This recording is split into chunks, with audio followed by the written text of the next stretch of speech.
شراي مش حاسس فيهم وقف لو سمحت. بتصلي يا دين الله اكبر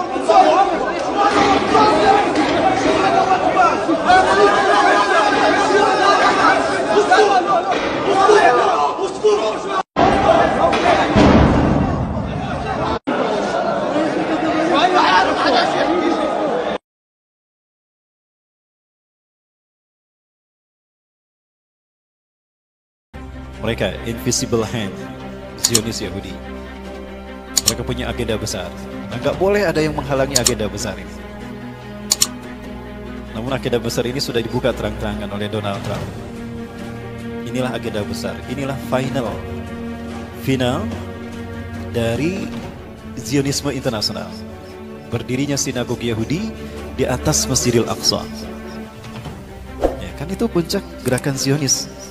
Zionisme itu adalah kembalinya Zionis Yahudi ke Bukit Zion, kembalinya bangsa Yahudi ke Bukit Zion.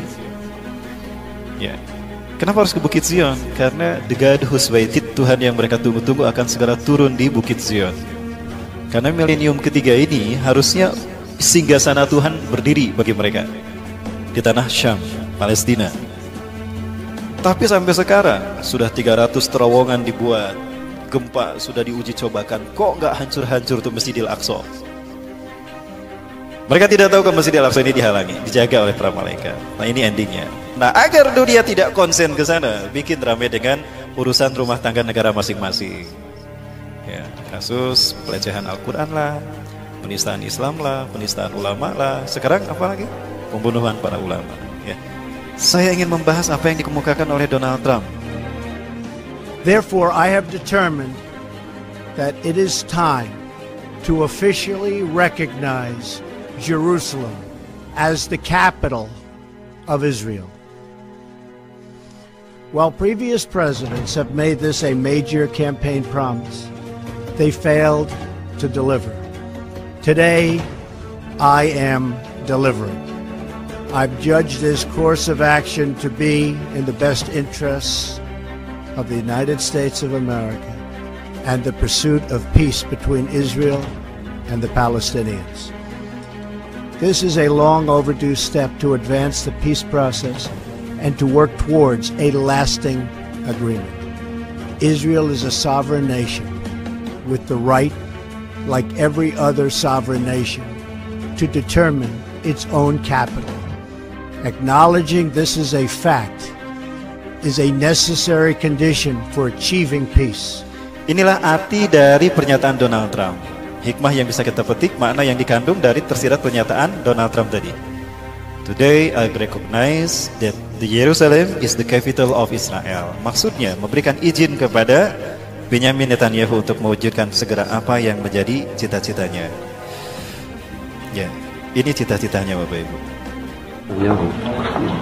כל אחד אבל מצד צריך מזיזם זה ברכה והצלחה תפלא ולתושיע באתי לבקש את זה בכל העניינים גם האישיים, גם הלאומיים מה שישראל לאחרונה ניתצו כמה עניינים פתחו כמה מה שרואה עוד וגם מצא שעדיין משיח ליבו אז הייתה משהו עם מה ידיעתו.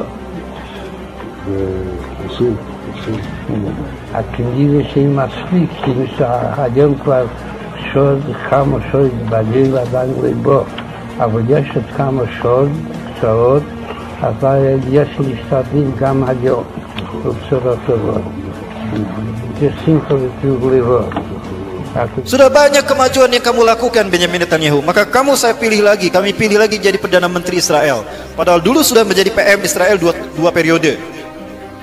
Ya, setelah itu diganti oleh Ehud Barak dari Partai Buruh, diganti oleh Ehud Ariel Sharon, lalu diganti oleh Ehud Olmert, kemudian diganti lagi oleh dia.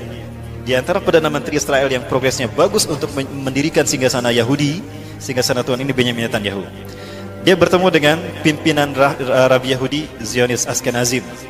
Dia berkata banyak kemajuan yang sudah kau raih, tapi ada satu ya yang belum berubah. Mesayah belum juga datang. Ya, kenapa? Itu kan kata-katanya. אז הייתה תרומה שהוא מה ידיעתו. עושים.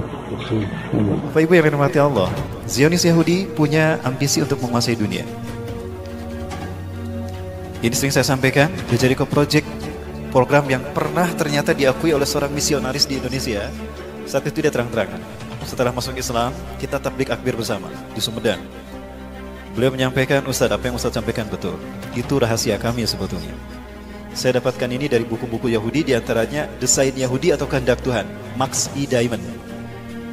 Max E. Diamond, itu orang luar negeri, tapi dia benci kepada gerakan Zionis Yahudi. Dia membongkar Zionis Yahudi gerakan seperti apa. Di antaranya dibahas masalah ini.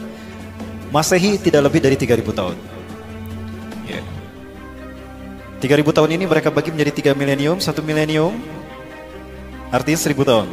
Hari ini kita berada pada milenium ketiga. Milenium ketiga inilah yang disebut dengan Y2K. Y2K kadang orang mengenalnya sebagai era kebangkitan teknologi, globalisasi, dan informasi. Bukan, itu kamuflase. Y2K syarat perbuatan ideologis. Arti Y2K adalah Year of the Jesus Kingdom bagi orang Kristen. Bagi orang Kristen. Jadi 1000 tahun terakhir sebelum hari kiamat adalah tahun bagi berdirinya kerajaan Yesus Kristus di muka bumi. Maka singgasana Yesus harus sudah ada sebelum tahun 2000 Masehi. Faktanya, Yahudi pun tidak bisa membuat ini. Ya. Bagi orang Yahudi sama. Ya. Dengan pemerintahan pusatnya, agenda-agenda negara di dunia harus sesuai dengan agenda Yahudi. Jika berseberangan, habislah nanti. Indonesia, shadow government-nya juga.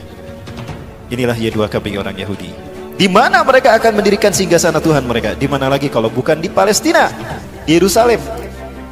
Kenapa harus Palestina? Karena Palestina adalah pusat jantung dunia. Jantung dunia itu Palestina. Karena Palestina menghubungkan 3 benua, Afrika, Eropa, dan Asia. Siapa yang menguasai Palestina? Dia menguasai dunia. Dan tidak ada artinya Palestina without Yerusalem, tanpa Yerusalem. Dan tidak ada artinya Yerusalem tanpa sinagog Yahudi.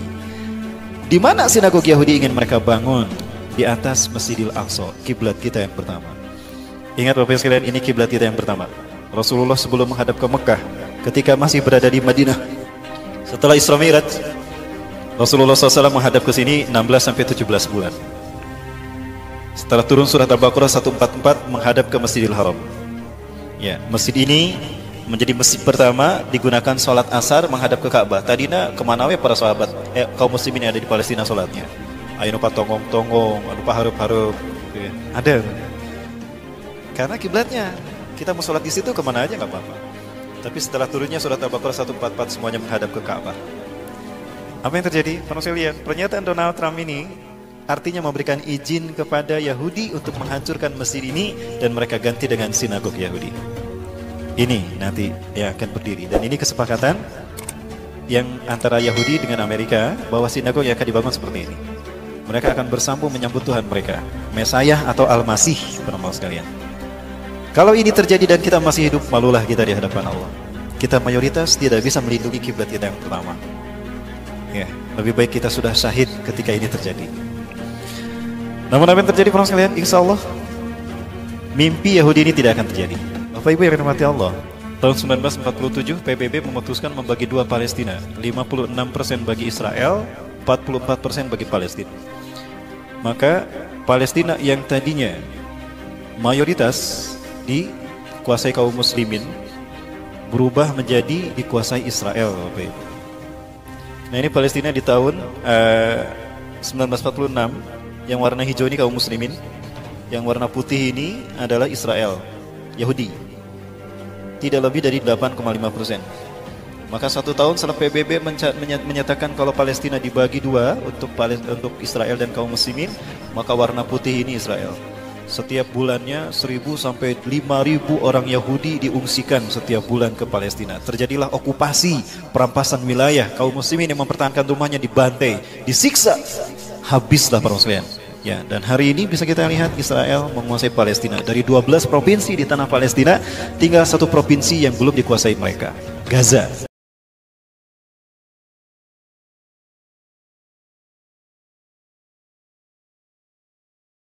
Dan kita rujuk pada surah Saba ayat 41, ayat 14. A'udzubillahi minasyaitonir rajim. Falamma qadayna 'alaihi al-mauta ma'adahum ala mautihi illa dabbatul ardi ta'kulu min sa'atihi Falamma tabayyana al-jinn wa law kanu ya'lamuna al-ghaiba ma labithu fil 'adzabil muhin. Shadaqallahu azim. Dan kala kami telah tetapkan kematian kepada Nabi Sulaiman alaihissalam, tidak ada yang dapat menunjukkan kematiannya kecuali lah dabatul ardi ta'kulu min sa'atah, kecuali anak-anak yang memakan tongkatnya. Falamma tabayyana al-jinnu, dan apabila tatkala jatuh rebah Nabi Sulaiman alaihissalam, maka barulah jin mengetahui an-law kanu ya'lamuna al-ghaiba, dan sekiranya mereka mengetahui yang ghaib, ma labithu fil 'adzabil muhin, dan tentulah syaitan tidak akan berada dalam azab yang pedih, yang hina. Ini adalah satu kisah Nabi Sulaiman alaihissalam yang pekerja-pekerjanya adalah syaitan antara jin yang bekerja di atas depannya. Dalam konteks ini, ahli tafsir mengatakan Nabi Sulaiman membina Baitul Maqdis, dan kematiannya berlaku ketika pembesaran Masjid Baitul Maqdis, dan syaitan jin yang bekerja sebagai buruhnya telah bekerja siang dan malam, sebab Nabi Sulaiman sedang berada dalam satu bilik dan bertongkat kepada tongkatnya, dan tiba-tiba Allah mewafatkan Nabi Allah Sulaiman alaihissalam, sedangkan jin yang sedang bekerja tidak mengetahui hakikat Nabi Sulaiman telah wafat. Dan inilah yang Allah sebut, sekiranya jin ini mengetahui perkara yang gaib, pasti dia tidak akan terus bekerja dalam konteks pekerjaan untuk membina bangunan yang telah ditentukan oleh Nabi Sulaiman alaihissalam. Ahli tafsir juga mengatakan demikian, dan mereka mengatakan bahawa peristiwa ini berlaku kepada di Jerusalem ataupun di Baitul Maqdis, dan tempat bangunan yang dimaksudkan di dalam ayat ini mengikut kebanyakan tafsir ialah Baitul Maqdis sendiri. Di sini kita lihat anak-anak yang memakan tongkat, dan dikatakan dalam satu riwayat mengatakan selama 1 tahun Nabi Allah Sulaiman alaihissalam yang berdiri di situ memperhatikan pekerja yang terus bekerja, dan oleh kerana itu maka jin yang bekerja ini tidak lengah daripada pekerjaannya, sehinggalah mereka betul lumus untuk melakukan pekerjaan yang berat itu, sehinggalah seorang daripada jin itu telah masuk ke dalam Baitul Maqdis, di mana tempat Nabi Sulaiman telah berada dan dalam keadaan berdiri. Dan dikatakan juga Nabi Sulaiman banyak beribadat dalam masa berdiri. Jadi tidak heranlah apabila kemangkatan baginda atau kewafatan baginda dalam keadaan berdiri dan syaitan ataupun jin tidak menyedarinya. Dan apabila jatuh, maka barulah disedari bahawa Nabi Allah telah wafat. Itulah sebahagian kisah yang berkaitan dengan kisah Baitul Maqdis yang sekarang sedang menjadi pertikaian di antara 3 agama besar dunia. Inilah juga dikatakan bahawa sekiranya jin mengetahui perkara gaib, maka tidaklah mereka terus bekerja. Ini disebabkan oleh di antara kelebihan Nabi Sulaiman alaihissalam ialah di antara jin yang bekerja dengan Nabi Sulaiman dan mereka patuh kepada arahannya, dan sekiranya mereka tidak patuh kepada arahan Nabi Sulaiman alaihissalam, mereka akan dikenakan azab yang pedih. Sebagaimana yang disebut dalam ayat lain, wa min al-jinni ya'malu baina yadihi bi rabbih wa min amrina nuzuikum min adzabil sa'ir. Dan di antara jin itu ada yang bekerja di depan baginda Nabi Sulaiman dengan izin Allah. Dan barang siapa yang ingkar dalam urusan tersebut, maka dia pasti akan dikenakan azab yang pedih oleh Allah SWT. Itulah sebab jin sangat patuh kepada Nabi Allah Nabi Sulaiman, dan itulah di antara kehebatan ataupun keagungan Nabi Sulaiman SAW berbanding dengan para anbiya lain. Inilah yang dikatakan kawasan yang sedang dipertikaikan, yaitu kompleks Al-Haram Asy-Syarif, yaitu di kompleks Baitul Maqdis. Dan dikatakan Masjid Baitul Maqdis ini dilaksanakan, dibina oleh Nabi Sulaiman AS berdasar kepada wasiat ayandanya Nabi Daud AS. Nabi Daud AS telah dilantik oleh Allah SWT sebagai ketua kepada Bani Israel, dan dia adalah seorang Nabi yang sangat terkenal di kalangan Bani Israel, dan mereka menyebutnya sebagai King David. Dan dikatakan bahawa pembinaan itu berlaku selama 4 tahun. Kemudian kita lihat Nabi Sulaiman memagar di sekitar kawasan yang dimasukkan dengan Masjid Al-Aqsa ini, Dan oleh sebab itu Masjid Aqsa ini terletak di atas sebuah bukit, dan bukit itu dikenal sebagai bukit Haram Asy-Syarif, yang terdapat Masjid Baitul Maqdis hari ini, dan juga terdapat Kubah As-Sukhrah. Dan itulah yang terjadi dalam kisah sebagaimana yang disebut oleh ahli tafsir, bahawa masjid terakhir yang sudah dibina oleh Nabi sallallahu alaihi wasallam ialah Masjid Baitul Maqdis. Tuan-tuan yang semati, dalam satu hadis yang diriwayatkan oleh Imam Ibnu Majah mengatakan bahawa Wan Abdullah bin Amr an-Nabi sallallahu alaihi wasallam qala lama wa Sulaiman bin Daud mimpin Nabi Baitul Maqdis sallallahu alaihi wasallam. Dan apabila Nabi Sulaiman telah selesai membina Baitul Maqdis, dan baginda mohon kepada Allah 3 perkara. Hukman yusabu hukmahu, dan supaya Allah memberikan hikmah, hukuman, yang hukuman diberikan bertepatan dengan kehendak ilahi. Itulah permintaan yang pertama daripada Nabi Sulaiman AS kepada Allah SWT. Dan yang keduanya, al-mukal la lihadim min ba'dih, dan supaya Allah kurniakan satu kerajaan yang kerajaan ini tidak akan diberikan pada sesiapa lagi selepasnya. Wala yati hadzal masjid ahadun la yurid illa as-salah bihi illa kharaja min dhunubihi kayma walatu ummuhu. Dan permintaan yang ketiga ialah sesiapa saja yang yang masuk menunaikan solat di Masjid Baitul Maqdis yang dibina tadi, maka dia mohon kepada Allah supaya orang itu tidak keluar dari masjid tersebut kecuali dia telah diampunkan seluruh dosanya, sebagaimana dia dilahirkan oleh ibunya. Dia diampunkan seluruh dosanya. Maka Rasulullah SAW menyebut bahawa 2 daripada permintaan Nabi Sulaiman telah Allah kurniakan. Pertama ialah berhukum dengan hukum yang tepat sebagaimana yang dikehendaki Allah SWT. Yang kedua ialah akan dikurniakan kerajaan yang tidak pernah diberikan pada siapa saja selepas Nabi Sulaiman AS. Tetapi kata Rasulullah yang ketiga, dia mengharapkan kurniaan itulah akan diberikan pada dirinya sendiri kepada Rasulullah SAW, dan itulah yang disebut dalam hadis ini. Dan tuan-tuan, kita lihat seluruh bandar Jerusalem, termasuklah masjid dan juga bangunan-bangunan yang bersejarah atau bangunan-bangunan yang ada hubungan dengan para anbiya, telah dimusnahkan oleh Raja Babylon. Raja Babylon sebelum Masih mereka telah datang menghancurkan kota Jerusalem, termasuklah Masjid Baitul Maqdis dan juga bangunan-bangunan yang lain. Kemudian penduduknya, yakni orang Yahudi, Bani Israel, telah ditawan oleh raja tersebut. Raja tersebut namanya Bukhtanasar. Dibawa ke Babylon dan dijadikan hamba abdi, sehinggalah dia telah diselamatkan oleh Zulkarnain. Zulkarnain yang Allah sebut dalam surah Al-Kahfi itu telah membawa kembali orang Yahudi yang ditawan oleh Raja Babylon dan kembali ke Jerusalem, dan mereka memulakan pembinaan kembali Baitul Maqdis. Kemudian selepas beberapa ketika, sekali lagi selepas kerajaan Rom berkuasa, mereka datang menghancurkan bangunan-bangunan yang berada di seluruh Jerusalem, dan mereka membakar, meruntuhkan, termasuklah Masjid Baitul Maqdis. Itulah 2 kali bangunan yang dibina oleh baginda Nabi Sulaiman telah dimusnahkan oleh musuh Allah SWT. Dan selepas itu kita lihat orang Yahudi juga telah bertebaran lari. Mereka tidak lagi berada di Jerusalem, mereka telah dihalau keluar daripada Jerusalem, dan mereka bertaburan ke seluruh dunia. Dan mereka sudah lupa tentang bangunan-bangunan yang bersejarah yang berada di Jerusalem. Dan inilah kita lihat,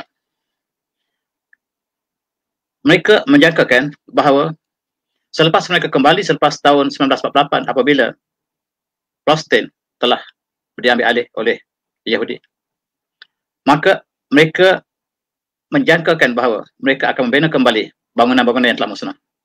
Dalam konteks kita umat Islam, bahawa umat Islam ketika umat Islam telah membebaskan Baitul Maqdis ketika zaman Khalifah Umar Ibn Khattab, maka baginda Sayyidina Umar telah sampai ke Baitul Maqdis, dan disitulah didapati bahawa bangunan yang telah dimusnahkan masih bertaburan, dan tempat yang ditentukan Masjid Aqsa. Dan Sayyidina Umar bertanya kepada para sahabat dan kepada tempatan di manakah letaknya Masjid Aqsa.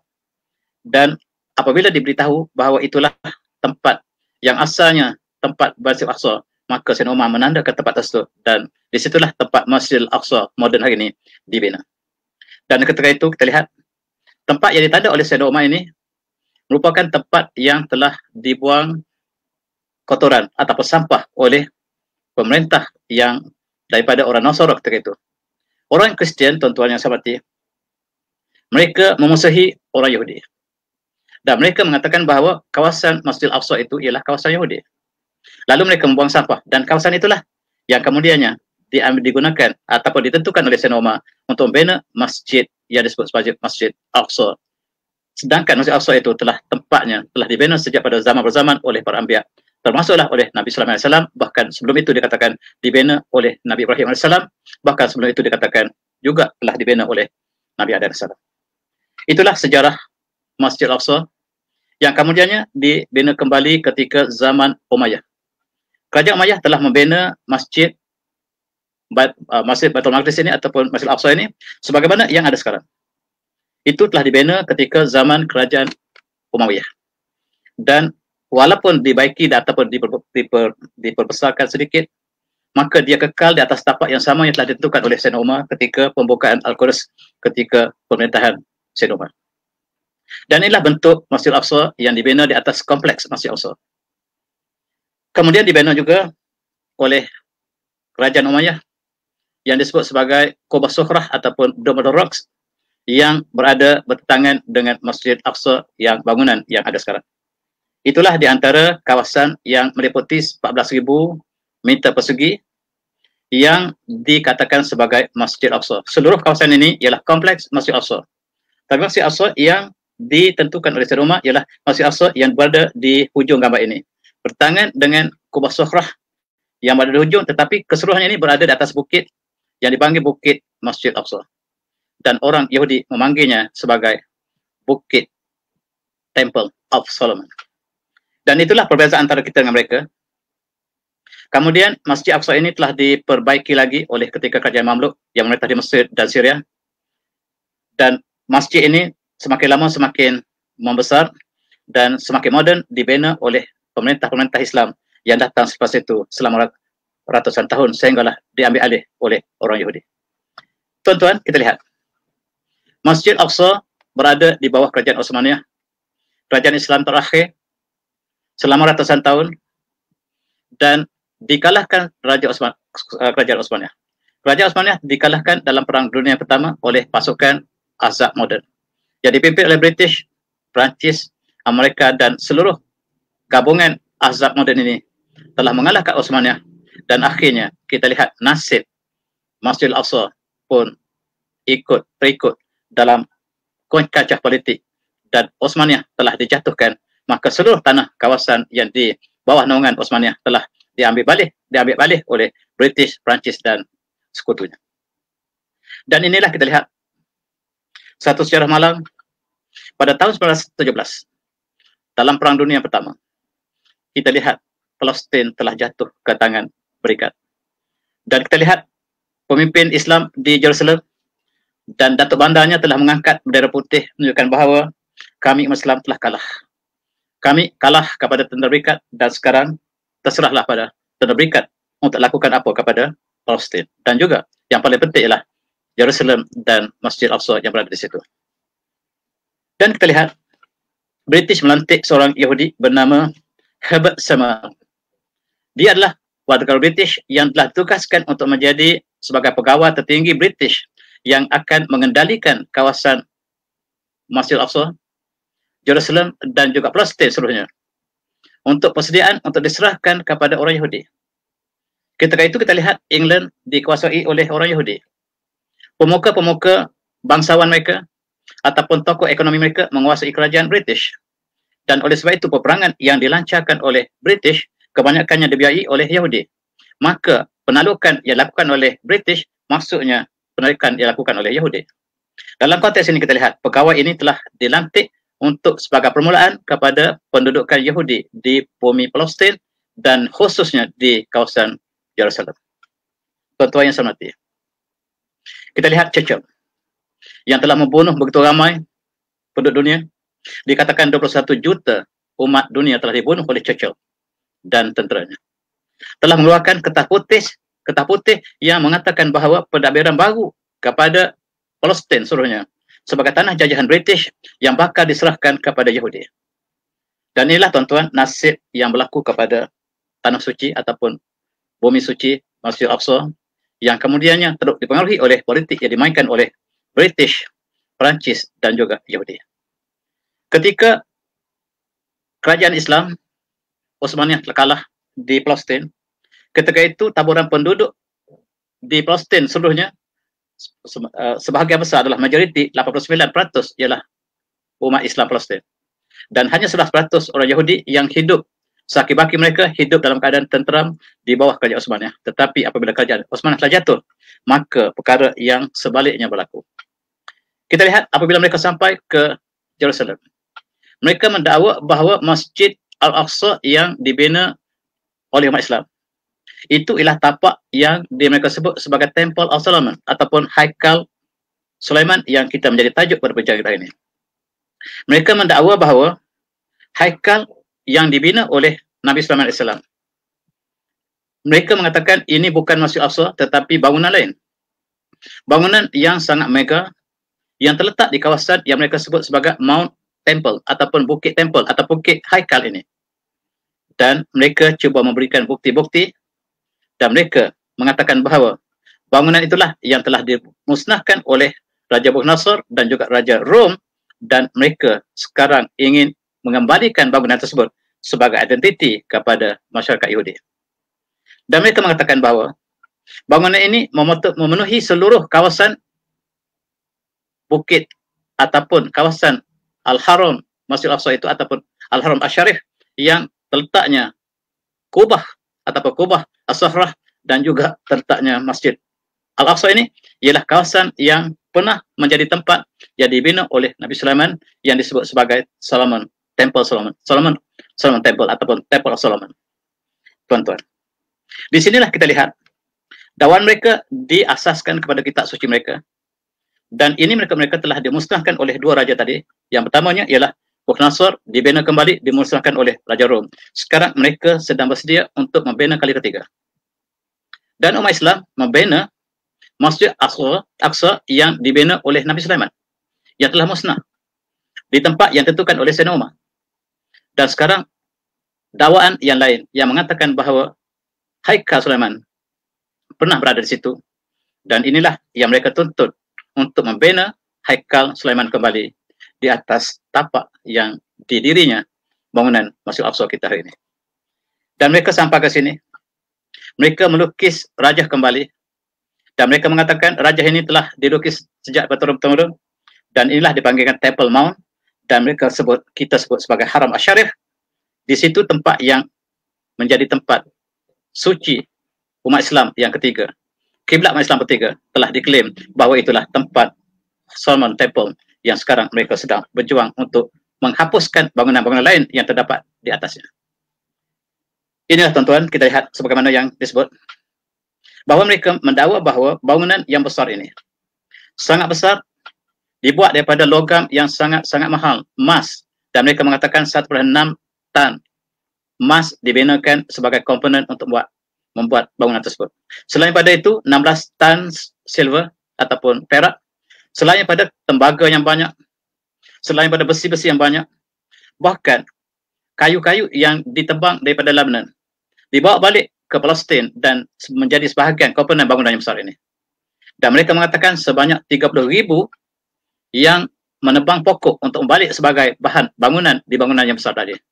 Selain pada itu, 180,000 pekerja yang sentiasa bekerja untuk membuat bangunan ini, dan akhirnya telah siap dan dimusnahkan oleh Raja Bukhnasar dan Raja Rom, dan sekarang mereka ingin kembali untuk membina kali ketiga, dan masanya ialah sekarang. Tuan-tuan, kita lihat.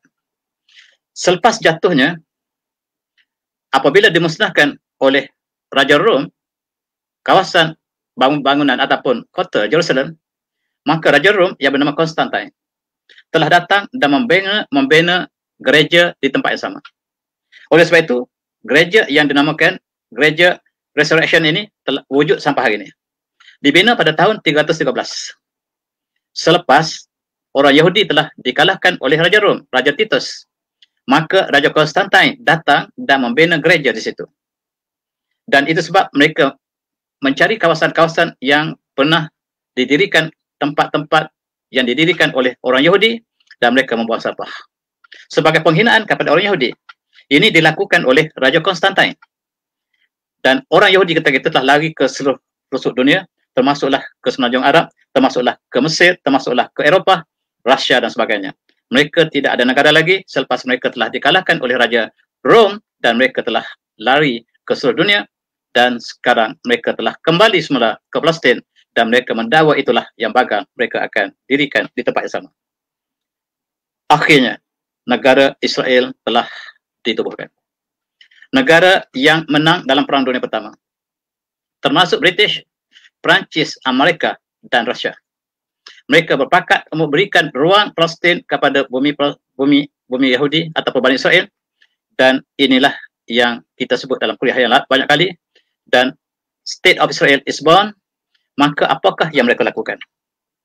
Dan mereka membawa kembali raja yang mereka jangkakan, itulah bentuknya Haikal Sulaiman ataupun mereka sebut Temple of Solomon, yang sebahagiannya dibuat daripada emas, daripada perak, dibuat dengan tembaga dan besi. Mereka cuba mencari bukti bahawa di sinilah tempatnya. Dan beberapa bulan lepas mereka temui tempat untuk proses besi, dicairkan besi, walaupun ini tidak ada kena-mengena ataupun ada kena-mengena dengan zaman Nabi Sulaiman, tetapi mereka cuba mengatakan itu antara bukti bahawa besi yang diproses, relau besi yang ditemui ini ialah sebahagian daripada pekerjaan ataupun bukti bahawa besi itulah digunakan untuk sebahagian pembinaan daripada Haikal Sulaiman. Tuan-tuan, mereka lukis dengan detail dan mereka mengatakan inilah bangunan yang dibina oleh Nabi Sulaiman. Tetapi ada satu tuduhan yang sangat berat untuk kita umat Islam terima tuduhan mereka. Mereka mengatakan ini Nabi Sulaiman bina untuk menyembah berhala. Subhanallah. Subhanallah, subhanallah. Mereka mengatakan Nabi Sulaiman telah menyelewengi agama Allah Subhanahu. Dan sekali lagi mereka berbohong. Dan mereka mengatakan Nabi Sulaiman berkahwin dengan 1000 wanita. Benar? Dan mengikut mereka lagi 7,700 ialah wanita yang dikahwinkan sebagai isteri dan 300 sebagai gundi. Di dalam syariah Bani Israel, maka perkahwinan tidak ada had, dan itulah yang dilakukan oleh raja yang besar mengikut catatan mereka. Dalam konteks ini kita lihat mengikut Yahudi, Bani Israel. Di sinilah perbezaan kita dengan mereka. Mereka telah menuduh Nabi Sulaiman telah kafir. Subhanallah. Nabi yang dipuji dalam Al-Quran. Banyak cerita kisah Nabi Sulaiman. Nabi yang agung bangsa daripada Bani Israel. Telah dituduh oleh Yahudi sendiri bahawa Nabi yang diutuskan mereka itu Nabi yang telah menyembah berhala. Dan oleh sebab itu bangunan ini dihubungkan dengan penyembahan berhala tersebut. 2 kali tuduhan yang barangkali menyebabkan mereka cuba membawa hujah ini sampai hari ini. Pertama, bangunan inilah bangunan yang dibina oleh Solomon, Nabi Sulaiman AS katanya. Dan digunakan untuk menyembah berhala. Perkara ini sangat dahsyat untuk dipertimbangkan apabila dikatakan bahawa bangunan tersebut ialah digunakan kerana desakan daripada isteri-isteri Nabi Sulaiman supaya menyembah tuhan-tuhan yang disembah oleh isteri-isterinya. Dan dikatakan bahawa Nabi Sulaiman, subhanallah, walhamdulillah, telah patuh dan telah melakukan penyembahan tersebut. Dan itulah sebabnya mereka telah menghubungkan bangunan Solomon Temple dengan penyembahan berhala tersebut. Dan ini ditolak oleh seluruh umat Islam. Tuan-tuan yang saya hormati.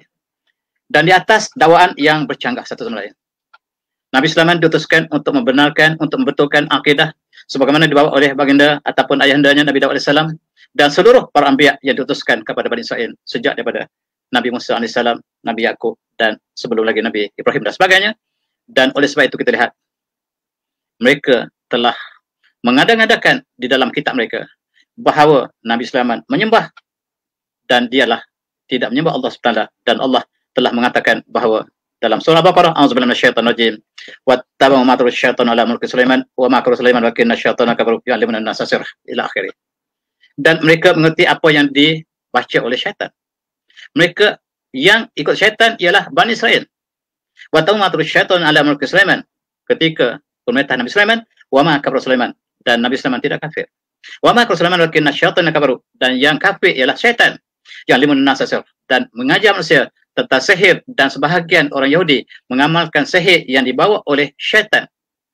Dan tuan-tuan yang saya hormati, kita bagaimanakah diterbalikkan?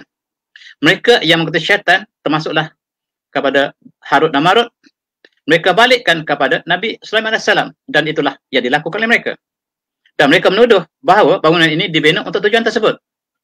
Dan umat Islam boleh tolak dua-duanya serentak, sebab Nabi Sulaiman ialah Nabi Allah yang membawa mesej yang sama dengan seluruh para anbiya. Dan apabila dikaitkan dengan berhala, maka kita boleh tolak dengan mudah. Tuan-tuan yang saya hormati, inilah yang mereka lakukan sampai sekarang. Sihir di kalangan orang Yahudi dilakukan oleh pemuka-pemuka Yahudi.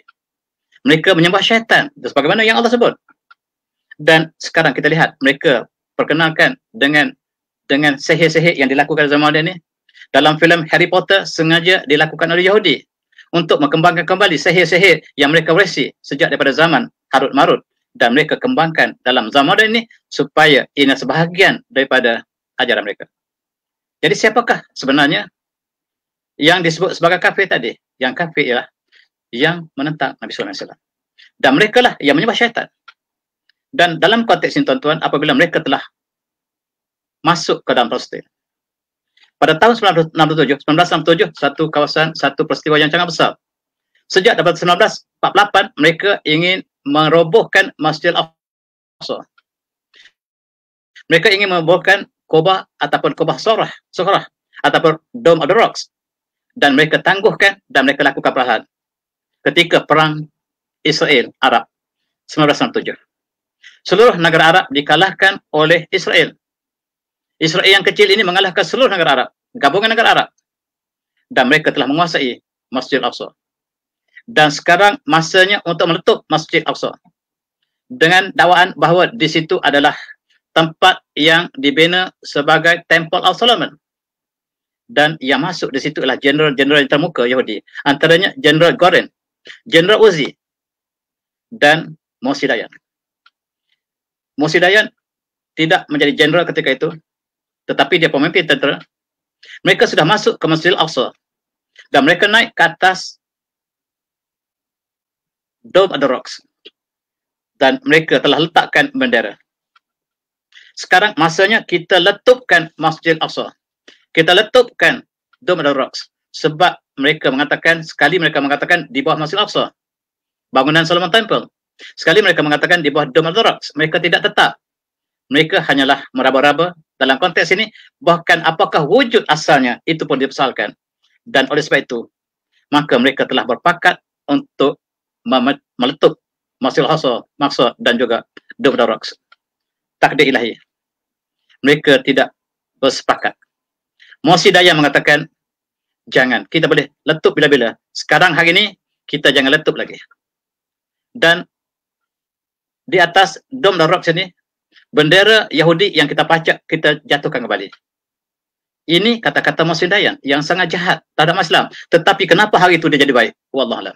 Itulah ketentuan Allah. Dan dua general ini terpaksa mendengar Moshe Dayan. Mereka tidak jadi musnahkan Masjid Al-Aqsa.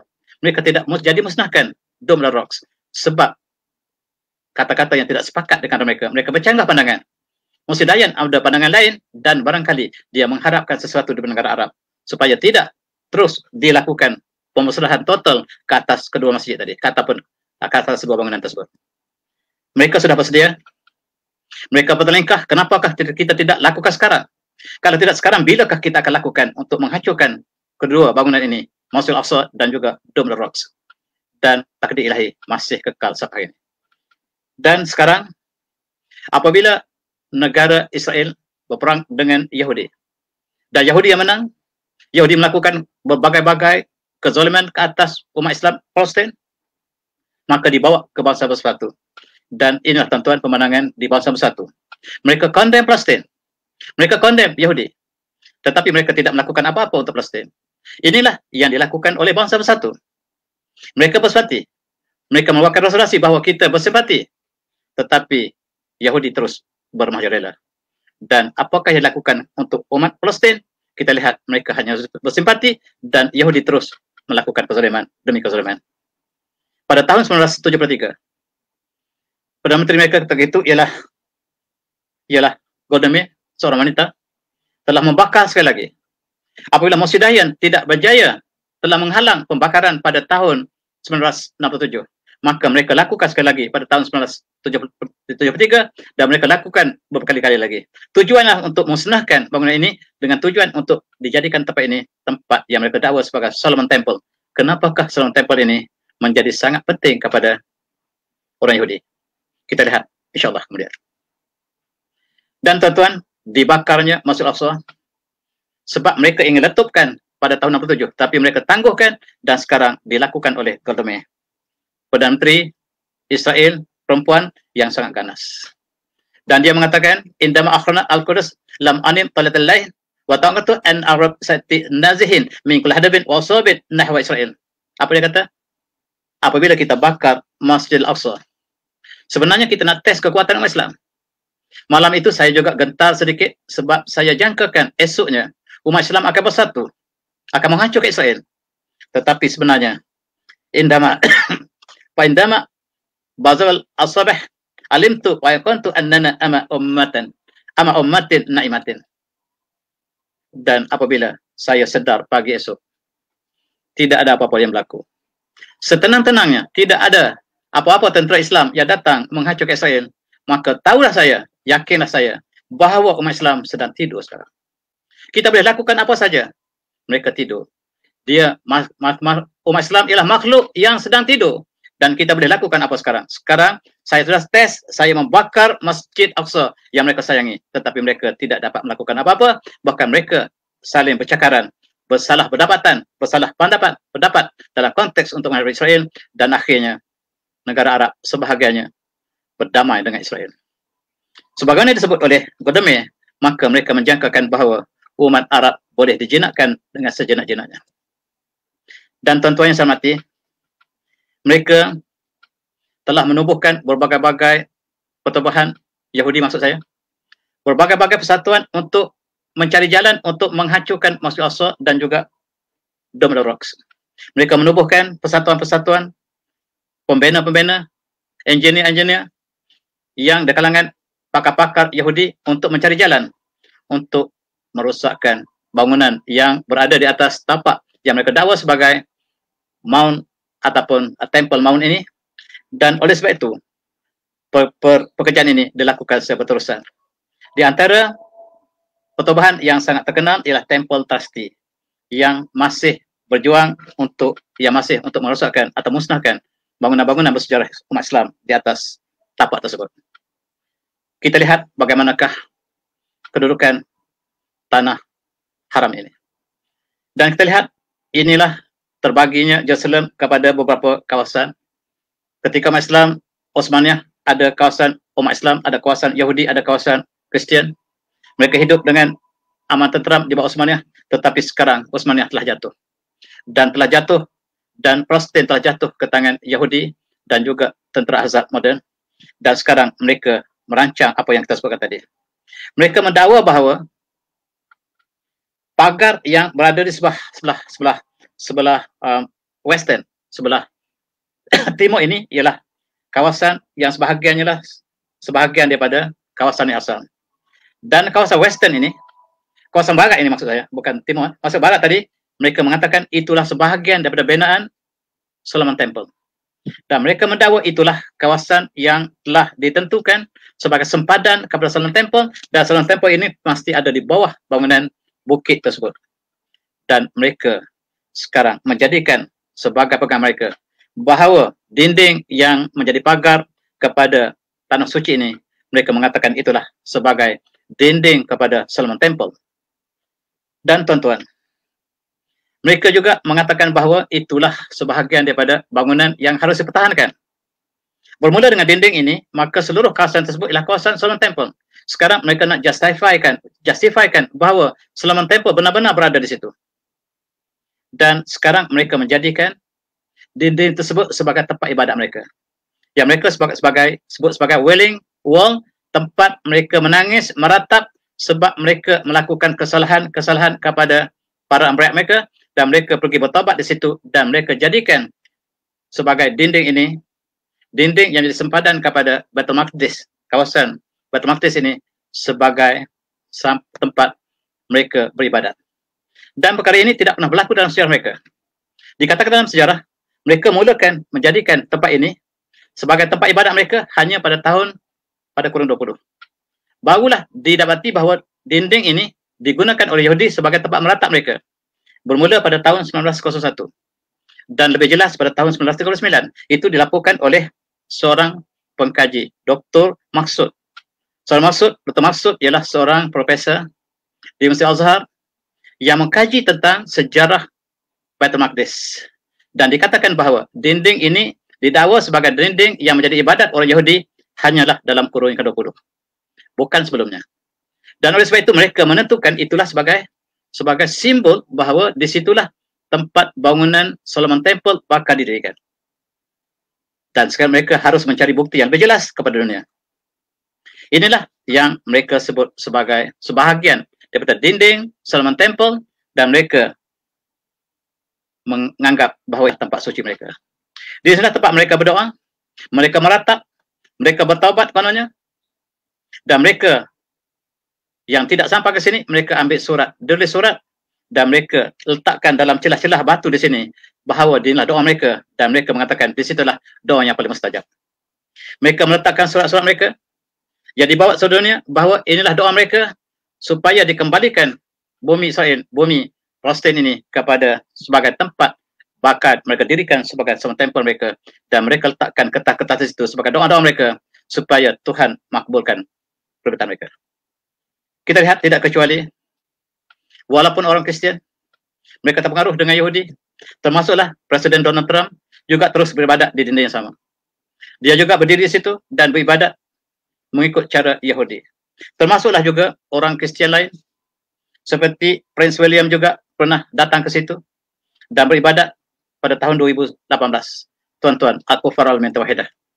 Yahudi dan Nasara, mereka tidak berkawan satu sama lain. Mereka saling condemn, saling laknat-melaknati antara satu sama lain. Tetapi bila mereka berdepan dengan umat Islam dalam konteks Palestin, mereka ingin menghancurkan umat Islam di Palestin, khususnya di Jerusalem, maka mereka boleh bersatu. Yahudi dan Nasara boleh bersatu apabila mereka berdepan dengan umat Islam. Dan tuan-tuan, hari ini dinding diciptakan oleh Mark Zuckerberg dalam bentuk wall ataupun Facebook wall. Ini melambangkan wall yang mereka sebut Wailing Wall. Mereka ingin supaya seluruh manusia di dunia mereka mengiktiraf Wailing Wall yang menjadi pagar Western Wall yang dibina menjadi sempadan kepada tanah suci ini sebagai satu tempat untuk mengadu. Lalu diciptanya Facebook dan diletakkan wall Facebook ini supaya kita mengadu di situ. Mengadu, dan kita terus mengadu setiap hari. Apabila ada masalah, kita mengadu ke wall yang dibina oleh Mark Zuckerberg ini, dan inilah yang disebut sebagai the Facebook Wall, mengambil sempena daripada Wailing Wall yang dibina sebagai simbol perjuangan orang Yahudi. Dan kita masing-masing menulis di Facebook Wall. Ini pelancaran Facebook Wall mereka. Mereka benar-benar menjadikan simbol daripada dinding Wailing Wall ini sebagai untuk dijelmakan ke dalam Facebook Wall, supaya masing-masing kita menulis hasrat kita di situ. Apabila kita ada sesuatu, kita dedahkan, kita berikan kepada dinding Facebook Wall ini, sebagaimana orang Yahudi memberikan maksud mereka kepada wall yang sama. Tuan-tuan yang hormati, inilah yang mereka sebut. Dan Facebook hari ini sangat-sangat berpengaruh. Kita lihat gambar ini menggambarkan umat Islam lebih tertarik dengan Facebook berbanding dengan Al-Quran sendiri. Mereka lebih seronok, lebih suka untuk menuju ke wall Facebook daripada kepada Al-Quran sendiri. Ini gambaran untuk menyatakan bahawa umat Islam sekarang, walaupun mereka tidak pergi untuk beribadat, wazubillah, untuk pergi ke tempat Wailing Wall, tetapi mereka turut terlibat dengan Facebook Wall. Dan tuan-tuan, saya ingin mengutarakan satu kajian yang dilakukan oleh University Irbiq di Jordan. Mereka melakukan satu kajian Dan antara profesor-profesor ini sedang berkumpul untuk membincangkan tentang Solomon Temple. Mereka adalah pakar-pakar yang mendalami sejarah Protestan. Dan mereka ingin mengetahui sejarah yang sebenarnya, apakah yang sebenarnya berlaku kepada Solomon Temple. Apakah dia adalah satu mitos ataupun satu kenyataan. Dan kesimpulan mereka, mitos semata-mata. Dan di antara profesor yang terlibat ialah profesor yang bernama Profesor Hamzah Mahasneh daripada Universiti Mu'tah, yang telah berbincang menjadi ketua perbincangan di satu seminar beberapa tahun lepas yang diadakan di Universiti Orbit, dan saya petik beberapa pandangannya. Dia mengkaji dalam berbagai-bagai sumber, dan dia mengatakan bahawa Al-Quran tidak pernah menyebut sedikit pun tentang Solomon Temple. Dan Solomon Temple ini dihubungkan dengan dakwaan Yahudi bahawa digunakan untuk menyembah berhala. Pasti tidak berlaku, kata profesor ini. Oleh sebab itu, untuk menentukan bahawa dia benar-benar wujud, maka Yahudi harus membawa bukti bahawa ada kesan-kesan arkeologi yang ditinggalkan oleh bangunan ini. Tetapi sampai sekarang, mereka tidak pernah temui sebarang bukti yang menunjukkan bahawa Solomon Temple yang dibuat daripada besi, daripada tembaga, daripada emas dan perak ini tidak pernah ditemui di tempat yang dimaksudkan, sama ada di bawah Masjid Al-Aqsa ataupun di bawah Dome of the Rocks. Dan itulah yang disebut oleh profesor ini. Dan dia mengatakan juga bahawa banyak-banyak bangunan yang disebut ataupun sejarah Nabi Ibrahim, Nabi Sulaiman yang disebut oleh Al-Quran, tapi tidak pernah menyebut tentang Temple Solomon. Tetapi dalam ayat yang kita baca tadi, Allah menceritakan tentang perkara yang berkaitan dengan Masjid Al-Aqsa yang dikaitkan dengan kewafatan Nabi Sulaiman. Terdapat juga kisah yang mengaitkan Nabi Sulaiman dengan Hudhud, dengan Puteri Balqis, dengan bagaimanakah istana yang dilawati oleh Balqis umpamanya, tetapi tidak menceritakan tentang perkara sekiranya besar sebagaimana digambarkan oleh Yahudi, bahawa bangunan inilah bangunan yang terbesar yang pernah dibina oleh manusia. Maka pasti ada Al-Quran. Tetapi dakwaan mereka sendiri mengatakan bahawa ini tempat untuk menyembah berhala, pasti tidak benar dalam konteks kita Islam, tuan-tuan. Dan inilah juga mengatakan bahawa sekiranya bangunan itu dibina oleh Nabi Sulaiman, dan Nabi Sulaiman membina itu di atas tapak yang dibina oleh Nabi Ibrahim, yang dibina di atas tapak yang dilakukan oleh Nabi Daud, ayahandanya sendiri, tempat ibadat kepada Allah SWT. Tidak mungkin Nabi Sulaiman akan merobohkan untuk membina bangunan lain. Sekiranya di tempat yang dimaksudkan dengan bumi suci, kawasan Masjid Al-Aqsa tadi, di situ pernah dibina Masjid Al-Aqsa oleh Nabi Ibrahim, oleh Nabi Yakub, oleh Nabi Daud, ayahanda kepada Nabi Sulaiman sendiri. Tidak mungkin Nabi Sulaiman akan meroboh bangunan tersebut dan membina satu bangunan lain. Sebab bangunan yang diwarisi daripada ayahanda mereka tidak mungkin diroboh oleh Nabi Sulaiman. Itu hujah yang dilakukan oleh profesor ini. Dan oleh sebab itu, maka perkara yang didakwa oleh mereka bahawa dari segi perkara yang asas ialah bangunan ini apakah wujud ataupun memang tidak wujud. Kalau wujud, apakah di sini? Sebab bukti tidak pernah dapat dibuktikan bahawa terdapat tanda-tanda bahawa tempel ini berada di kawasan yang sama. Tuan-tuan, selain pada itu, orang Yahudi sendiri mengatakan Solomon Temple ini bukan berada di kawasan Masjid Al-Aqsa, bukan, tetapi berada di Nablus. Dan mengikut mereka, selepas Nabi Sulaiman, kerajaan Nabi Sulaiman, Solomon government ataupun kerajaan dia telah terbagi pada dua. Satu yang berpusat di Nablus, satu lagi berpusat di Jerusalem. Yang dibina tentang Solomon Temple ini bukan di Jerusalem, tetapi dibina di Nablus. Itu pandangan orang Yahudi. Jadi mereka tidak pasti di manakah letaknya bangunan yang mereka dakwa sebagai Solomon Temple. Oleh sebab itu, maka hujah yang mereka tumpukan kepada Masjid Al-Aqsa bukan tujuan untuk mencari kebenaran, tetapi sebenarnya untuk menghancurkan tanda-tanda kebesaran Islam di kawasan yang sama. Maksud mereka bukan untuk mencari Solomon Temple, tetapi purposely mereka mengatakan di situ, walaupun ulama mereka yang lain mengatakan bukan di situ. Sebahagian yang mengatakan di Nablus, sebab Nablus ialah pusat pemerintahan selepas Nabi Sulaiman. Tuan-tuan yang sebati, inilah kawasan yang terbagi dua selepas kewafatan Nabi Sulaiman. Maka kawasan atas inilah kawasan yang diperintah oleh sebahagian daripada keturunan Nabi Sulaiman, dan satu lagi di kawasan bawah-bawah yang dipanggil kawasan Judah di atas kawasan Israel. Dan inilah menyebabkan bahawa tidak satu tempat, dan tidak satu tempat bangunan yang dibina oleh Nabi Sulaiman. Tapi sekarang mereka tidak kisah tempat lain, tapi mereka tumpukan kepada temple ataupun Mount Temple yang mereka ingin. Tujuannya sebaliknya, tujuan untuk menghancurkan tanda-tanda Islam di situ, tuan-tuan. Inilah kita lihat Allah menceritakan dengan detail tentang kisah yang berlaku pada Nabi Sallallahu Alaihi Wasallam. Sama ada peristiwa yang kecil daripada, kalaulah benar bangunan ini wujud, maka Allah tidak akan tinggalkan dalam kisah yang dibajukan dalam konteks. Sebab kisah-kisah yang lebih kecil pun Allah ceritakan dalam Al-Quran tentang Nabi Sulaiman.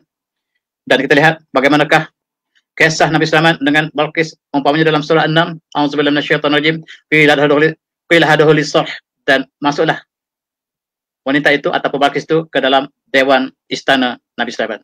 Walamma ra'atu hasibatul jannata wa khashabat an saqiha. Dan apabila Balqis melihat bahawa di situ ada ombak yang sedang air seperti ombak, maka dia mengangkatkan kakinya, kain kakinya. Qala innahu sadum maradun min qawarid, dan dikatakan padanya bahawa Nabi Sulaiman mengatakan padanya bahawa yang nampaknya seperti air itu sebenarnya dia adalah sarhun maradun min qawarid, iaitu dewan yang dihiaskan dengan kaca. Di bawahnya ada air. Qalat rabbi ini wassalamtu lillahi rabbil alamin.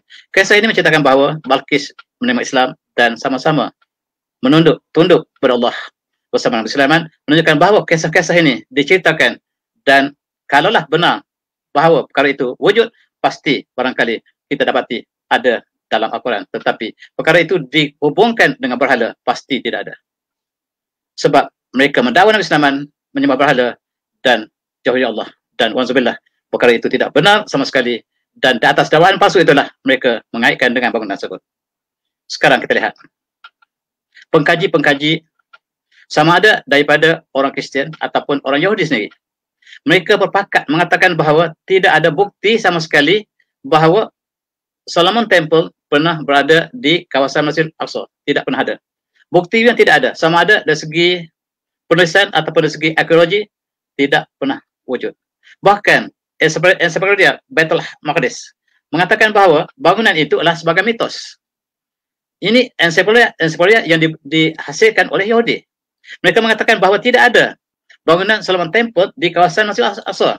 Tempatnya tidak ada. Tetapi sengaja untuk tujuan yang lain mereka mengatakan di situ.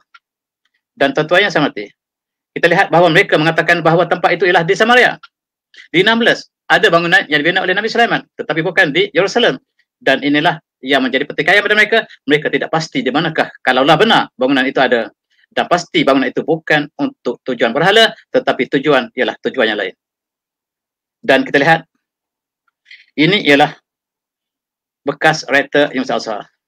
Dan dia dengan jelas mengatakan berdasar kepada sirah umat Islam bahawa Temple of Solomon ataupun Solomon Temple ini ialah satu mitos. Dan dia memberikan hujah-hujahnya, dan saya tidak membawa semua hujah-hujah di sini. Dan dia dengan yakin mengatakan bahawa perkara yang dikaitkan dengan Haikal Sulaiman ialah satu pembohongan, satu mitos yang tidak bersetuju, tidak pernah dapat dibuktikan dalam konteks sejarah yang lepas atau pada segi arkeologi yang ada sekarang. Dan kata profesor ini, dia mengatakan bahawa ketika kemasukan sebelum mereka Yahudi masuk menjadi penjajah kepada Palestin, dan Theodor Herzl, pemimpin mereka, pernah mengatakan bahawa sekiranya kami berjaya, Yahudi berjaya untuk membentuk negara Israel di bumi Palestin, saya akan pastikan akan musnahkan seluruh bangunan selain pada bangunan Yahudi di kawasan yang mereka sebut sebagai kawasan Jerusalem ini. Saya akan musnahkan seluruh bangunan selain pada Yahudi. Dan itu sebenarnya jawapan kepada kewujudan Solomon Temple untuk menjustifikan untuk musnahkan bangunan-bangunan Islam, tetapi mereka harus berlapik kepada hujah, dan mereka sekarang cuba mencari hujah yang tidak tepat, yang tidak benar. Hari ini tuan-tuan, di atas hujah sama, umat Islam di Palestin, umat Islam di Masjid Al-Aqsa, ini nasibnya. Mereka bersolat di hujung senapang tentera Yahudi yang masuk dengan kasut ke dalam Masjid Al-Aqsa. Mereka hanya untuk mencari sebab untuk musnahkannya. Mereka ingin supaya umat Islam melawan mereka, dan untuk justifikan untuk mereka musnahkan umat Islam di situ. Dan mereka ingin justifikan bahawa umat Islam ganas dan mereka akan melakukan dalam konteks untuk menghancurkan bangunan-bangunan, khususnya Masjid Al-Aqsa yang menjadi sebagai masjid yang ketiga dalam Islam, masjid yang paling mulia selain pada Masjid Nabawi dan Masjid Haram dan Masjid Nabawi. Tuan-tuan, inilah yang mereka lakukan. Kononnya mereka ingin melakukan kajian arkeologi di bawah, di sebalik ataupun di bawah kawasan tersebut, di bawah kawasan Masjid Al-Aqsa, termasuklah Dome the Rock. Dan sekarang mereka sedang menggali. Tujuannya supaya runtuh ke bawah dan mereka justify untuk membina bangunan yang mereka masukkan tadi. Sekarang kita lihat, tuan-tuan, penggalian mereka telah sampai ke kawasan di bawah dan sudah merata. Mereka sudah ada bukan saja terowong-terowong yang mereka bina, tetapi mereka telah membina sinagog di bawah kawasan Masjid Al-Aqsa. Inilah yang sedang berlaku. Dan mereka telah nekat dengan apa cara sekalipun, bangunan-bangunan yang bersejarah di atas kawasan ini akan dimusnahkan cepat ataupun lewat. Tetapi itulah matlamat yang mereka lakukan. Mereka harus musnahkan secara perlahan. Apabila mereka menggali di bawah Masjid Al-Aqsa, ini gambaran di kawasan Masjid Al-Aqsa, maka retakan berlaku di mana-mana saja. Retakan di Masjid Al-Aqsa berlaku di mana-mana saja dan menunggu masa untuk runtuh. Dan itulah yang mereka maksudkan apabila masjid ini runtuh dan ada ruang untuk mereka membina yang mereka dakwa sebagai Solomon Temple tadi. Dan inilah di antara gambar-gambar yang menunjukkan bahawa di basement kepada Masjid Al-Aqsa ini telah retak di mana-mana saja. Kita lihat retakan telah berlaku seluruh kawasan di kawasan basement di kawasan bawah di Masjid Al-Aqsa. Ini diketahui oleh seluruh penduduk dunia. Dan kita lihat di sini. Mereka telah menggali begitu jauh ke dalam bawah, 12 meter ke bawah dan ke bawah lagi. Dan mengikut kajian dilakukan oleh saintis mereka sendiri. Umpamanya Israel Prinsky ini mengatakan tidak ada sedikit pun bukti arkeologi di bawah Masjid Al-Aqsa yang mereka gali selama berpuluh tahun. Sejak pada tahun 67 yang mereka gali sampai hari ini, mereka tidak temui satu pun bukti yang menunjukkan itulah tempat Solomon Temple. Ini disebut oleh mereka sendiri. Tetapi mereka mengatakan, ya, di situ tempat Solomon Temple, tujuannya untuk menghancurkan bangunan di atasnya. Inilah di antara tempat-tempat yang mereka lakukan penggalian di bawahnya. Mereka lakukan terowong, mereka lakukan tanam di bawah. Dan kita lihat, arkeologi Amerika mengatakan bahawa tidak pernah ada bukti sama sekali, satu pun tidak pernah ditemui dalam puluhan tahun yang mereka menggali di bawah. Dan dia telah pasti bahawa ini adalah satu mitos daripada orang Yahudi. Tuan-tuan, lihatlah bagaimanakah mereka telah menggali di bawahnya sehingga mereka mengharapkan supaya bangunan struktur di atas akan runtuh ke bawah. Dan inilah apabila mereka gali, mereka temui satu sejarah yang lebih awal daripada Nabi Sulaiman. Bangunan-bangunan yang berada di bawah itu yang kembali kepada orang Kanaan. Dan mereka tidak temui bukti yang menunjukkan bahawa bangunan yang dibina oleh Nabi Sulaiman yang mereka sebut itu sebagai Solomon Temple itu ada dalam kajian arkeologi. Yang mereka temui ialah sejarah arkeologi peninggalan orang Kanaan. Kanaan ialah penduduk asal orang Palestin. Dan bilakah tibanya orang Yahudi di Palestin? Dan kita lihat ayah sepupunya, orang Arab dan orang Yahudi ialah Nabi Ibrahim AS. Ketika Nabi Ibrahim sampai ke Palestin, di situ telah ada orang Kanaan. Nabi Ibrahim ke Mesir, kemudian balik semula ke Palestin, menurunkan zuriatnya di Palestin, termasuklah Nabi Yakub, Nabi Ishak, Nabi Yakub. Dan ketika itu orang Kanaan sudah berada di situ. Inilah untuk mereka klaim bahawa mereka adalah sebagai membuka ataupun orang asal Palestin. Tidak tepat sama sekali, sebab bangsa Kanaan yang ditemui dalam kajian arkeologi ini, mereka mempunyai sebab bahawa mereka adalah penduduk asal, sebagaimana yang kemudiannya apabila mereka telah berislam, mereka menjadi bangsa Palestin yang kita maksudkan hari ini. Kebanyakan mereka adalah Muslim. Tuan-tuan, walau apa sekalipun, tujuan mereka adalah untuk menjadikan bahawa Palestin sebagai Israel. Sekarang nama Palestin telah hilang. Google Map dengan resminya telah menukar Palestin menjadi Israel. Israel tidak ada lagi dalam peta yang dilukis oleh mereka. Maka Palestin apabila telah menjadi Israel, maka perancangan mereka akan semakin hampir untuk mereka melakukan apa yang disebutkan tadi. Dan Jerusalem telah diisytiharkan sebagai capital of Israel, maka ini semakin dekat daripada rancangan mereka. Dan mereka berhajat untuk menjadikan Jerusalem sebagai pusat pemerintahan Yahudi sedunia, dan bukan sahaja untuk Yahudi, dan mereka menjangkakan bahawa mereka akan menjadikan Jerusalem sebagai pusat untuk merintahkan dunia. Sebab New World Order yang mereka rancangkan ialah untuk menjadikan Yahudi sebagai pemimpin dunia.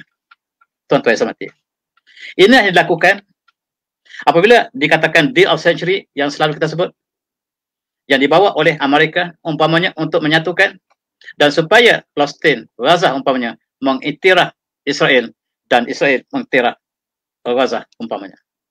Dan sebenarnya mereka mempunyai hajat yang lebih besar. Sekarang di bawah bangunan Dome of the Rocks, mereka bina satu sinagog yang kita tidak sedar. Kita tidak sedar apabila kita tidak tahu bahawa bilakah mereka bina ini. Apabila lawatan seusaha negara Amerika ke Israel dan mereka keluarkan gambar ini, bahawa inilah perancangan mereka untuk jadikan sinagog sebagai tempat untuk merintah dunia. Dan mereka sudah buat di bawah daripada Dome of the Rocks, di bawah Kubah Sahara, dan mereka sudah ada. Dan tujuan mereka lah untuk control the world from Jerusalem, dan itulah tujuan mereka. Dan mereka akan membina bangunan yang mereka sebut sebagai Solomon Temple tadi sebagai identiti mereka, dan itulah sebenarnya hajat mereka apabila mereka mengatakan bangunan ini memang berada di situ. Tuan-tuan, kita ingat bahawa Masjid Al-Aqsa ialah perjuangan Islam. Dan Rasulullah dalam satu hadis yang dimutabakkan oleh bersabda, la tusyaddu rihal illa ila salatin masajid. Tidak perlulah bersusah payah untuk ke masjid kecuali ketiga masjid. Masjidil Haram, Masjid Rasulullah, dan Masjid Al-Aqsa. Tiga masjid ini disebut dalam hadis ini yang kita harus bersusah payah untuk ke sana sebab kelebihan yang Allah telah tentukan ke ketiga-tiga masjid ini sangat-sangat besar untuk Islam. Dan ingat, di situlah tempat Rasulullah berisra dan Mi'raj. A'udzubillahi minasyaitonir rajim. Subhanallazi asra bihamdi laila minal masjidil haram min masjidil haram ila masjidil aqsa alladzi barakna hawlahu rihu min atina innahu was-sami'ul basir. Sadaqallahu. Maksudnya Allah yang mengisrakan hambanya pada satu malam daripada Masjidil Haram kepada Masjidil Aqsa, yang kami berkatkan sekelilingnya supaya kami perlihatkan tanda-tanda ayat kami. Sesungguhnya dia Allah Maha mengetahui dan Maha melihat.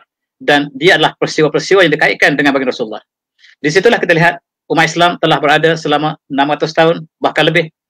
Ketika zaman Utsmaniyah pun sudah mencapai 600 tahun, bahkan lebih awal lagi sejak pada zaman ketika dibuka oleh Sayyidina Umar lagi, bahawa di situlah sebahagian daripada sejarah tamadun Islam yang berada. Untuk mencapai cerita mereka, kita lihat cerita mereka. Yahudi, Bani Israel telah menyerang umat Islam berkali-kali. Yang paling akhir kita lihat bagaimanakah mereka menyerang pada bulan Mei lepas. Barulah 3 bulan lepas, mereka telah menyerang Masjidil Aqsa, mereka menyerang Sheikh Jarrah, dan berlaku pertempuran yang kita lihat bagaimanakah mereka dapat pelajari sesuatu. Apabila mereka telah menzalimi umat Islam, mereka telah menembak ataupun menghalau orang daripada Masjidil Aqsa dengan perkara yang mereka lakukan yang telah berlaku dalam perang yang lepas. Maka kita lihat berlakulah satu peristiwa yang besar. Ketika mereka mencoba di kawasan Sheikh Jarrah, dan kita dapat saksikan bagaimanakah kedua-dua pasukan ini telah bertempur, umat Islam dengan jihad mereka telah melakukan jihad ke atas Yahudi. Ini ialah pemenangan yang sungguh menyayat hati. Rumah Islam di Sheikh Jarrah, apabila penduduknya telah sampai untuk ke rumah mereka, dapati rumah mereka telah didiam oleh orang Yahudi. Apabila mereka katakan, inilah rumah saya, ini pagar saya yang benanya, maka kata penduduk baru ini bahawa kamu pergi ke mahkamah Israel untuk dapatkan rumah kamu, sebab saya dapat rumah ini dengan mahkamah Israel. Itulah jawapan yang diberikan yang cukup menyayat hati umat Islam seluruhnya. Dan kita lihat bagaimanakah jihad peperangan yang disebut fight, death or glory yang dilancarkan oleh umat Islam apabila mereka telah diceroboh di kedua tempat tadi, Masjidil Aqsa dan juga di Sheikh Jarrah.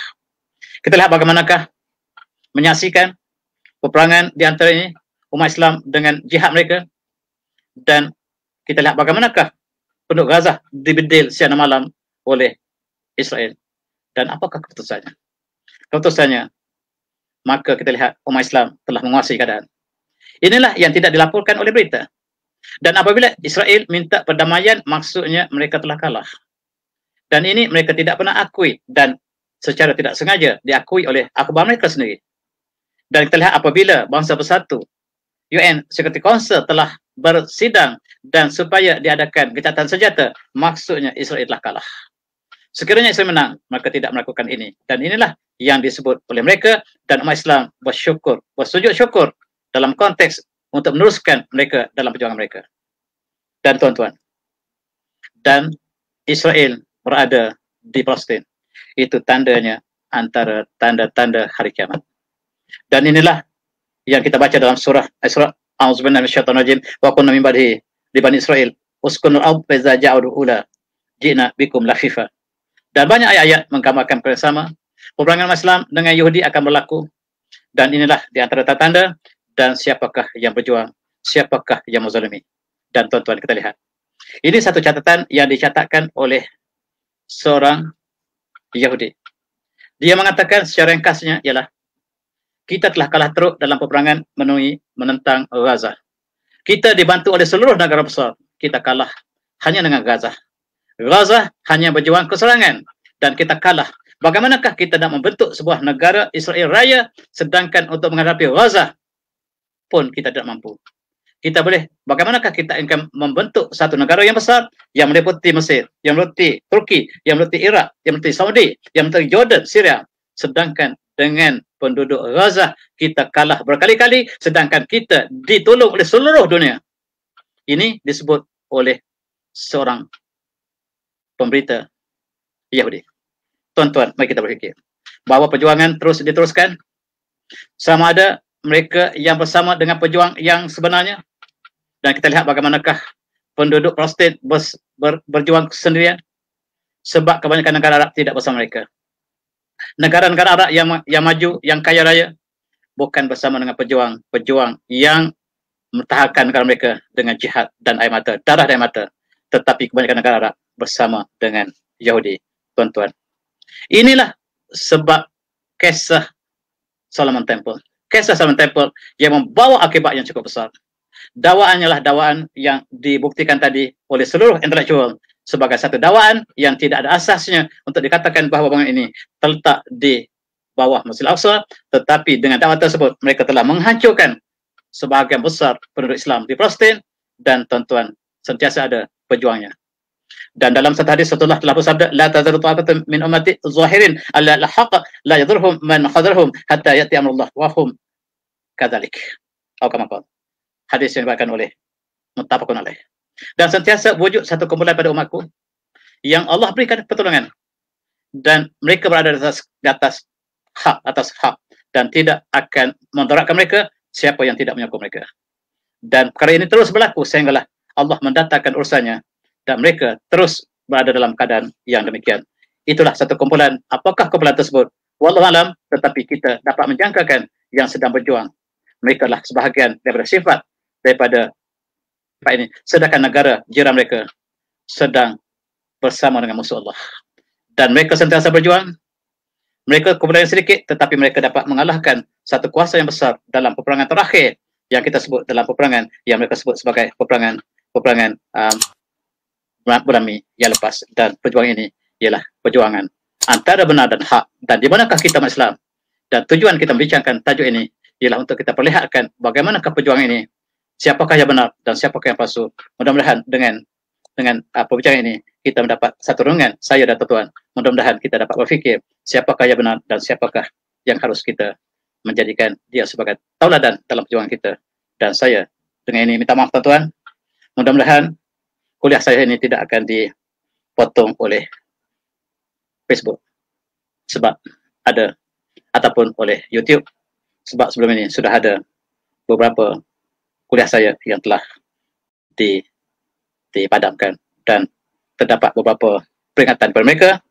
Barangkali saya harapkan ini juga masih dapat dipertahankan. Mudah-mudahan kita sama-sama dapat faedah dan kita sama berdoa supaya kita selamat dunia akhirat. Dan wabillahi taufiq. Assalamualaikum warahmatullahi wabarakatuh.